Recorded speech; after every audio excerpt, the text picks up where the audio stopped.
But joining me now is one of the country's finest sports writers, the Herald Sun's Michael Warner. Don't laugh, it's true. You say that like I'm kidding. This is having all sorts of impact on the world of sport, obviously. We've seen the Grand Prix cancelled, the NBA season's they've cancelled it indefinitely. How's this going to impact our biggest football codes, the AFL and the NRL? Well, it certainly caught them all by surprise. A week ago, the AFL was saying they thought they had limited exposure to coronavirus, and here we are today with potentially they're about to announce no crowds at the AFL and NRL and all the other Australian sports, so the races, the cricket today at the SCG. For the AFL, the question for them is, do we start the season next Thursday night at the MCG, where there were going to be 90,000 fans, Richmond Carlton, or do they delay the season, which really, that's such a great unknown, because this thing is supposed to peak in Melbourne anyway around mid to late April. Yes. So if you delay it till then, that's really not going to work. So probably the best option is to try and play as many games as you can without crowds. The problem then, of course, is what happens if you get a coach or a player infected with coronavirus, then the season's off. But really, sport is not a priority, but the effects, I think, will be devastating on sports around the world. There's no insurance, so empty crowds, empty stadiums means no money.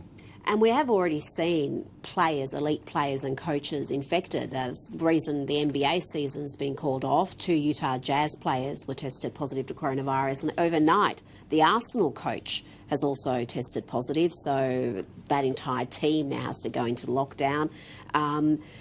It really is, particularly for the AFL, such a part of the culture of the game, to watch it live without a crowd. I can't even imagine a game in an empty stadium. How's that going to work? Do you think the AFL, is it more advantageous if they do delay the season, or is that you're not going to know in 4 weeks whether you can begin then anyway? So they've moved fast, and they've got a whole lot of protocols in place about who could go into the stadiums. Obviously, your players and umpires, and a very limited number of media people to get the cameras on. I mean, if we are all going to be cooped up at home, it wouldn't be bad to have some sport on to watch, would it? But it just seems as though maybe it's a public service. We have to implore them to actually stay on, so we've got something to do if we're all at home. That's a very good point. I think it is, but the priority is obviously our health and safety of the community. So I think it's a good call to cancel things like the Grand Prix this morning, even if the advice was that to do it now in Melbourne's probably too early. It was just mass confusion. I think we've got a picture here. So early this morning, the Premier said the Grand Prix is going to go ahead, but no crowd. But someone forgot to tell the fans. So the fans showed up, and look at this. Hundreds of people you can see there, all packed tightly together, Which is waiting. Not where you want to be packed together. No, and there's gates all around Albert Park, so that scene was probably replicated across the Albert Park Lake grounds. And they were waiting there for some time before the announcement came through that, no, the whole thing is now called off, go home.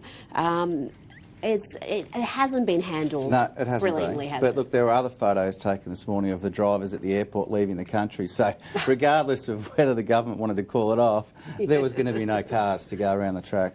Well, I was at the Grand Prix track yesterday, and people were joking that we were going to be the last ones to see the cars, but no one thought it was going to happen. You thought the worst case scenario would be the race would go ahead without a crowd. But I guess if the drivers are pulling out and going home, then there's not much you can do. As recently as Monday, the AFL was saying they didn't even think coronavirus would be at the top of their agenda item for a meeting with the presidents on Tuesday. And now here we are on Friday with the whole season, and not just the AFL, but all competitions in absolute chaos. Oh, goodness me. Well, remember, it was only a week ago. It seems like a lifetime ago. It was only a week ago the Victorian government was criticised, including on this program, for giving the AFL hundreds of thousands of dollars to shift St Kilda's home game from China to their home ground, which the AFL owns. And 2 weeks ago, the China game was still going ahead, but what were the Victorian government thinking, handing over all this money, given that there was already a fairly dark cloud over sporting competitions? Now, something away from coronavirus quickly. It's not just coronavirus that's causing headaches for sporting codes. For the NRL, a tawdry sex scandal involving 2 Canterbury Bulldog players who have been accused of having sex with 2 17-year-old girls, schoolgirls. This is just such ugly news, and of course the sponsors don't like it. They've already lost a major sponsor over it. But there's a question mark about whether both players are going to be sacked. Well, it looks like they will be. At least one of them will be. Yeah. There's two sponsors now that they've lost. They're probably quite happy, the Canterbury Bulldogs, that the coronavirus scandal is overshadowing this situation, because you simply can't have players attending school sessions and then taking at Phone least numbers. one of the girls and then ending up at the hotel that night. So they're saying it's a breach of conduct. I'd be surprised if at least one or not two of those players are sacked. Well, you would think the reports earlier today were that one looked like being sacked, one may not be. Given that Israel Folau's entire career was pretty much ended because he quoted the Bible on his own Instagram page. Not going down that road, are we? Well, I just think, where is some consistency about standards of behaviour? But That was a different rugby. that was a year, but the NRL came out and said he can't play with us because the club's interested in recruiting him.